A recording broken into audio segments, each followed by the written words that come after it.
негизи Кыргызстандын жараны болгондон кийин Кыргызстанда канча жылдан бери жашагандан кийин биз бунун дагы баалуулуктарын сакташыбыз керек да. Салт, үрп адатты сакташыбыз керек да. Эми бул деген нерсе капкара болуп, паранжылып, жабынып алган. Мисалы, ал нерсе башка ушул араб өлкөлөрүндө деле азайып баратпайбы азыр ал жактачы? Ал жакта деле мындай бул үчүн күрөшүп атпайбы негизи? Караңгылыктын эмне кереги бар? Караңгылыктан тескерисинче чыгыш керек да.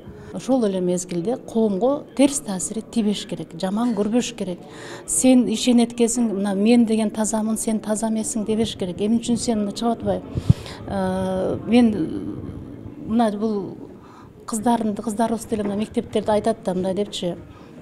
Сен деген мындай жөнөкөй айтканда, сен деген тырмагыңды боёдуң, демек сен мындай Кудайга күнөө кылып атасың. Сен күнөө кылып атасың, мен күнөө кылган жокмун. А сен мунун алдында күнөөсүң. Мына мамлекет ушинтип мына кийимдин аркасынан, жөнөкөй кийимдин аркасынан бөлүнүп калышы мүмкүн да жарандар. Ошондуктан эми ошолордун алдын алышыбыз керек да. Баардыгыбыздын максатыбыз бир болуш керек.